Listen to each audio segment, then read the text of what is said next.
Hello বন্ধুরা, আসসালামু আলাইকুম। আজকের ভিডিওতে সবাইকে স্বাগতম। তো আজকের এই ভিডিওতে I will teach you how to learn English, মানে আমরা কিভাবে ইংরেজি শিখব এবং ইংরেজিতে কথা বলতে হলে কোন কোন ওয়েগুলো আমাদেরকে ফলো করতে হবে, তো সেগুলো আজকের এই ভিডিওতে একদম শুরু থেকে শেষ পর্যন্ত আপনাদেরকে বুঝিয়ে দেওয়া হবে। আশা করি এরপর থেকে আপনি কখনোই আর এগুলো নিয়ে সমস্যায় ভুগবেন না এবং ইংরেজি শেখাটা এবং ইংরেজিতে কথা বলাটা আপনার জন্য খুবই ইজি হয়ে যাবে। তো ইংরেজিতে কথা বলতে হলে first of all we have to learn about what. So what is word? Word কি? তো ওয়ার্ড হচ্ছে শব্দ। তো ওয়ার্ড হচ্ছে শব্দ। এক বা একাধিক লেটার, মানে একাধিক লেটার অথবা একটি লেটার মিলিত হয় যখন কোনো অর্থ প্রকাশ করে তখন তাকে ওয়ার্ড বলে।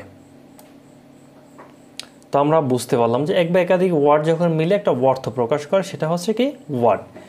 এটা ইংরেজিতে আমরা যেমন বলতে পারি a combination of letter that makes sense is called a word, such as, মানে এক্সাম্পল পেন।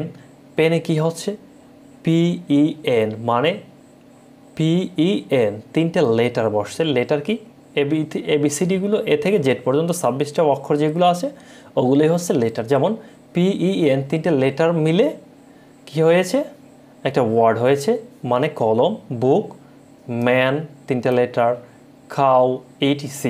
ওকে, তারপরে আমরা দেখব হচ্ছে সেন্টেন্স।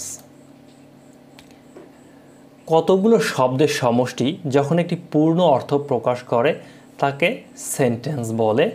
মানে কতগুলো শব্দের সমষ্টি অথবা ওয়ার্ড মিলে, কতগুলো কি হলো ওয়ার্ড মিলে যখন একটা পূর্ণ অর্থ প্রকাশ করে তখন তাকে সেন্টেন্স বলে। যেমন I learn English in the mentor. I learn মানে আমি শিখি। আই একটা শব্দ, লার্ন একটা শব্দ, ইংলিশ একটা শব্দ, তারপরে ইন দ্য মেন্টর, মেন্টরস আর একটা শব্দ। যেমন I learn English in the mentor, আমি মেন্টরে কী করি ইংলিশ শিখি। এখানে কিন্তু পরিপূর্ণ একটা অর্থ প্রকাশ পেয়েছে, I learn English in the mentor. তো এটাই হচ্ছে সেন্টেন্স, মানে কতগুলো ওয়ার্ড একসাথে মিলিত হয়ে একটা পূর্ণ অর্থ প্রকাশ করে সেটা হচ্ছে সেন্টেন্স। তারপরে আমরা দেখব হচ্ছে পার্সন। পার্সন কিন্তু is a very important for spoken English if you want to learn English, so that's why you have to learn about person. তো পার্সন হচ্ছে বাংলা যা বলে পুরুষ, ইংরেজিতে হলো পার্সন। যেমন we, you, he, she, they ইত্যাদি। তারপরে কি প্রোনাউনগুলো বিভিন্ন সময় বিভিন্ন ক্রিয়া সম্পাদনে সাহায্য করে থাকে। এই প্রোনাউনগুলোকে পার্সন অথবা পুরুষ বলে। উপরের ওয়ার্ড, সেন্টেন্স, পার্সন এর সংখ্যাগুলো ভুলে গেলেও তেমন কোনো সমস্যা নেই, তবে পার্সন কয় প্রকার ও কী কী, কোনগুলি কোন পার্সন এগুলো মনে রাখার চেষ্টা করতে হবে আমাদেরকে। যেমন আমরা দেখি হচ্ছে ফার্স্ট পার্সন কি আই এবং উই। পৃথিবীতে যতগুলো আছে যেমন আমি অথবা আমরা এ ধরনের যত শব্দ আছে সবগুলো কি হচ্ছে ফার্স্ট পার্সন। তারপরে ইউ, ইউ মানে হচ্ছে তুমি অথবা তোমরা, এগুলো হচ্ছে সেকেন্ড পার্সন। তারপর এই দুইটা বাদে আই, উই, ইউ এই তিনটা বাদে কি হচ্ছে যেগুলো আছে যতগুলো আছে সবগুলো হচ্ছে কি থার্ড পার্সন। যেমন হি, শি, দে, ইট অথবা কোনো নাম থার্ড পার্সন হয়, যেমন রহিম, করিম, আলিফ ইত্যাদি।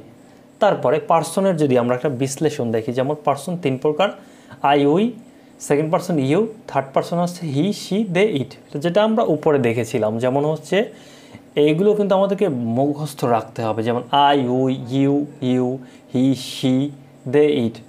যেমন আমরা এটা কিন্তু এভাবে পড়ব, যেমন হচ্ছে ইটস এ রাইট ওয়ে। যেমন আই, আই আমি, উই আমরা, ইউ তুমি, তারপরে ইউ তোমরা।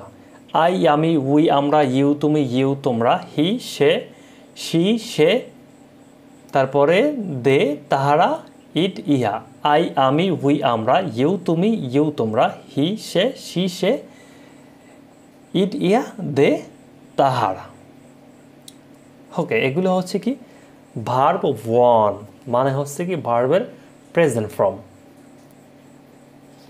তারপরে আমরা দেখব হচ্ছে ভার্ব। তো ওগুলো আমরা সব জানলাম। এখন কি করতে হবে, আমাদেরকে বাক্য তৈরি করতে হবে, বাক্য বা সেন্টেন্স মেকিং করতে হবে। সেক্ষেত্রে we have two need a verb. তো আমাদেরকে ভার্ব দরকার। তো এই বিষয় এবারে আমরা ভার্ব জানবো। যেমন হচ্ছে generally verb means doing something, মানে ভার্ব মানে হচ্ছে কিছু করাকেই ভার্ব বলে। বাংলাতে আমরা বলি যে ওয়ার্ড দ্বারা কোনো কাজ করা বা হওয়া বোঝায়, একদম সিম্পল। যেমন যে ওয়ার্ড দ্বারা কোনো কাজ করা বা হওয়া বোঝায় সেটা হলো ভার্ব অথবা ক্রিয়া। যেমন I read a book. I মানে আমি, আই কি পড়ছিলাম আমরা, যে আই হচ্ছে ফার্স্ট পারসন, এখানে আই হচ্ছে ফার্স্ট পারসন এবং সাবজেক্ট, মানে যে কি করতে কাজটা করতেছে সে হচ্ছে সাবজেক্ট। যেমন আই রিড, রিড মানে পড়া, রিড মানে পড়া, মানে একটা কাজ করেছে, সেটা হচ্ছে কি ভার্ব। এ বুক। তারপরে আমরা দেখি যেমন ফর্মাল গ্রেটিং, আমরা সাধারণত যেভাবে আমরা কনভারসেশন করে থাকি, যেমন হচ্ছে যে সকালে উঠে আমরা কি বলি, যেমন আমরা কিন্তু বলতে পারি যেমন গুড মর্নিং, শুভ সকাল। কেউ আবার গুড মর্নিং বললে আমরা উত্তর বলতে পারি গুড মর্নিং। দুপুরবেলা কি গুড নুন, আমরা কিন্তু এটা জানি না, অনেকে আফটারনুন বলে থাকি, এটা হবে গুড নুন। নুন মানে হচ্ছে দুপুর। তারপর বিকেলে আমরা কি বলবো, গুড আফটারনুন, মানে দুপুরের পরে, আফটার নুন, দুপুরের পরে। তারপরে আমরা বলতে পারি যেমন গুড ইভিনিং, শুভ সন্ধ্যা, শুভ সন্ধ্যা। রাতে বিদায় নেওয়ার সময় আমরা যেমন ঘুমাবার আগে বা বিদায় নেওয়ার সময় আমরা বলতে পারি গুড নাইট, শুভরাত্রি।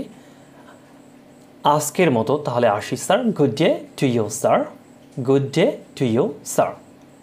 তারপরে আমরা আবার বলতে পারি যেমন হচ্ছে আবার দেখা হবে, সি ইউ অ্যাগেইন, তারপরে টিল টুমরো। আবার কাউকে আহ্বান করার সময় যেমন আমরা যদি কাউকে আহ্বান করি বা ডাক দেই, যেমন হাই রহিম অথবা হ্যালো। আবার বলি না যে হাউ আর ইউ, কেমন আছো তুমি, সেক্ষেত্রে আমরা কিন্তু এখানে মোটামুটি যদি ভালো থাকি, মোটামুটির কিন্তু ইংরেজিটা আমরা অনেকেই জানি না, যদি মোটামুটি ভালো থাকে সেক্ষেত্রে কি হবে, এটা সো সো মানে মোটামুটি। তেমন ভালো না থাকলে not so fine, I am not so fine, আমি তেমন ভালো নেই। তারপর কারো দৃষ্টি আকর্ষণ করলে আমরা বলি যেমন এক্সকিউজ মি, এক্সকিউজ মি। কেউ এক্সকিউজ মি বললে আপনি বলতে পারেন yes, what can I do for you, yes what can I do for you, আমি আপনার জন্য কি করতে পারি, মানে সে আমার দৃষ্টি আকর্ষণ করছে, then I can tell him যেমন what can I do for you, অথবা how can I help you, আমি কিভাবে আপনাকে সাহায্য করতে পারি, how can I help you.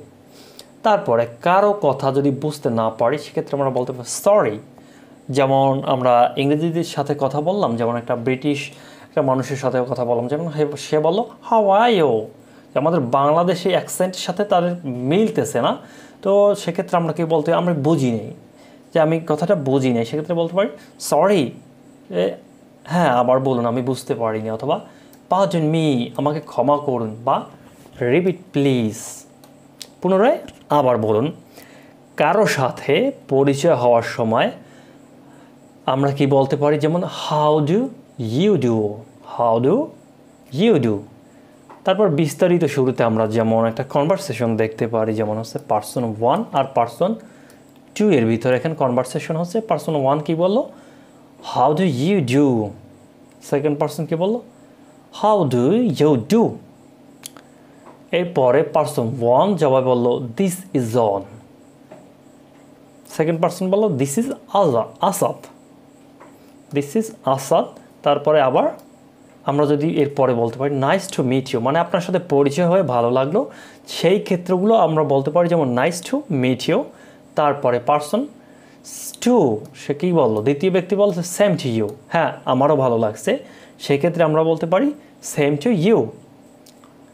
তারপরে পার্সন 1 কী করলো, সে জিজ্ঞেস করলো যে হোয়ার মানে কোথায়, আর ইউ আপনি ফ্রম মানে কোথা থেকে, যে আপনার কোথা থেকে বা আপনার বাসা কোথায়, সেই ক্ষেত্রে আমরা বলতে পারি যেমন হোয়ার আর ইউ ফ্রম, আপনি কোথা থেকে বলছেন বা আপনার বাসা কোথায়, সেকেন্ড পারসন কী করলো, দ্বিতীয় ব্যক্তি সেটার আনসার করলো, I am from Bangladesh and you. I am from মানে আমার বাংলাদেশ থেকে বলছি বা আমি বাংলাদেশ থেকে, অ্যান্ড ইউ মানে আপনি কোত্থেকে। তো অ্যান্ড ইউ না আমরা না বলি, সেক্ষেত্রে বলতে পারি what about you, what about you. তারপর কী করলো, প্রথম ব্যক্তি আবার জিজ্ঞেস করলো, আনসার করলো I am from America, I am from America. তারপরে আবার সে প্রথম ব্যক্তি কী করলো, করলো okay thank you so much, ধন্যবাদ আপনাকে। পারসন টু মানে দ্বিতীয় ব্যক্তি কী করলো, সেটার আনসার করলো। কেউ যদি থ্যাংক ইউ বলে আমাদেরকে, তাদেরকে আমরা কি বলি, ইউ ওয়েলকাম, আপনাকে স্বাগতম। তারপরে আমরা এবার দেখব লিসন 3, যেমন টেন্স, ভার বা ক্রিয়া নিষ্পন্ন হওয়ার সময়কে টেন্স অথবা কাল বলে। টেন্স হচ্ছে একটা সময় বা কাল, কি এটা মনে রাখতে পারলেই হবে, যেমন একটা সময় বা কাল। যেমন ইংরেজিতে বলা যায় tense is the time of A verb. Tense সাধারণত 3 প্রকার: বর্তমানকাল, অতীতকাল, ভবিষ্যৎকাল, প্রেজেন্ট টেন্স, পাস্ট টেন্স এবং ফিউচার টেন্স।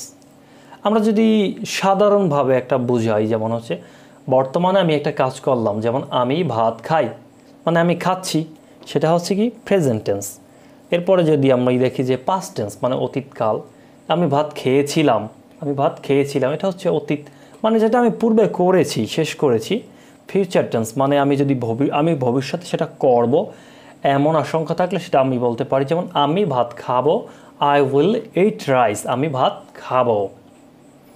তো প্রতিটি টেন্সকে কী করা হয়েছে, 4 ভাগে ভাগ করা হয়েছে, যেমন present indefinite, present continuous, present perfect, present perfect continuous. তো বন্ধুরা, আসলে এই যে 4 প্রকার টেন্স, এটা আমি কেন আলোচনা করলাম, আসলে এটা it's a very important to spoken English, যে আমাদেরকে সময়, কাল, ভেদ এগুলো বোঝাতে হলে আপনাকে টেন্স শিখতেই হবে 100%। অনেকে বলে না যে গ্রামার তেমন একটা জানতে হয় না, আসলে এটা হচ্ছে ভুল। তা আপনাকে টেন্স জানতেই হবে যদি আপনি ইংরেজিতে কথা বলতে চান। তাহলে আমরা শুরুতেই দেখি, যেমন হচ্ছে প্রেজেন্ট টেন্স। এই প্রেজেন্ট ইনডিফিনিট মানে বর্তমান, বর্তমানে কেউ কোনো কাজ করে বা কোনো কাজ করা হয় বা অভ্যাসগত সত্য বা চিরন্তন সত্য এমনটি বুঝালে প্রেজেন্ট ইনডিফিনিট টেন্স হয়। যেমন এটার একটা গঠন যদি আমরা দেখি, যেমন হচ্ছে প্রেজেন্ট ইনডিফিনিট টেন্সের সাবজেক্ট মানে কর্তা। সাবজেক্ট কি, কর্তা মানে যে কাজটি করে, পরে মূল ভার্ব মানে যে কাজটা করে, যেই কাজটা করে, তারপরে সাবজেক্টের থার্ড পারসন সিঙ্গুলার নাম্বার হলে ভার্বের শেষে এস অথবা ই এর যোগ হয়। এখন যদি আমরা দেখি থার্ড পারসন কি, থার্ড পারসন হচ্ছে যে হি, সে, তারপর সি, সে, ইট, ইহা, দে, তাহারা, তারপরে সিঙ্গুলার নাম্বার। এখানে কী লেখছে, সিঙ্গুলার নাম্বার। সিঙ্গুলার নাম্বার হচ্ছে একটি মানে একক, সিঙ্গুলার নাম্বার হচ্ছে একক মানে হি, এখানে এটা কিন্তু সিঙ্গুলার নাম্বার।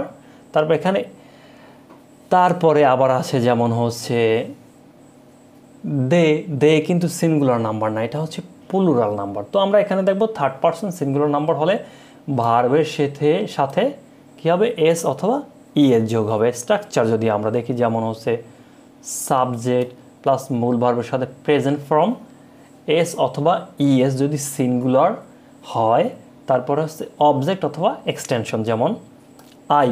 আই কি, আই হচ্ছে একটা সাবজেক্ট মানে যে কাজটা করে সে হচ্ছে সাবজেক্ট। যেমন আমি রাইট, আমি লিখি। রাইট কি, রাইট হচ্ছে ভার্ব মানে লেখা, কি করছে, কোনো একটা কাজ করা মানেই হচ্ছে সেটা ভার্ব। তো রাইট মানে একটা কাজ করতেছি, আমি লিখতেছি। এ লেটার মানে চিঠি, কি লিখি, চিঠি। চিঠি হচ্ছে অবজেক্ট। যেমন সে একটি চিঠি লেখে। হি, হি কিন্তু singular, third person singular number, যেমন হি মানে একজন ব্যক্তিকে কিন্তু আমরা বলেছি। তো রাইটস আমরা পড়েছিলাম কি, এই যেটা যে subject third person singular number হলে ভার্বের সাথে এস অথবা ই যোগ হবে। এখানে রাইট মানে হচ্ছে ভার্ব তো ইএস যোগ হয়েছে, যেমন es a letter, he writes a letter. Simple, একদম সহজভাবে আমি বুঝিয়ে দিয়েছি আপনাদেরকে। উপরের 2 নং বাক্যে subject he third person singular number হওয়ায় ভার্বের সাথে এস অথবা ইএস যোগ হয়েছে, যেটা আমি বলেছিলাম। যেমন টেকনিক অফ মেকিং সেন্টেন্স, মানে বাক্য তৈরি করতে হলে কিছু টেকনিক জানতে হবে, যেমন হচ্ছে টেকনিক অফ মেকিং সেন্টেন্স। তো প্রিয় বন্ধুরা, এই ভিডিওটা আমরা পরবর্তীতে আপলোড দেব। আজকের ভিডিও এই পর্যন্ত। এরপরে আমরা দ্বিতীয় ভিডিওতে শিখব যে how to make sentence and techniques of making sentence, মানে কিভাবে একটা বাক্য তৈরি করতে হয় সেই ধারণাগুলো নিয়ে আমি পরবর্তীতে ভিডিওতে আসব। তো আজকের ভিডিও এ পর্যন্তই। সবাই ভালো থাকবেন। ধন্যবাদ। আল্লাহ হাফেজ।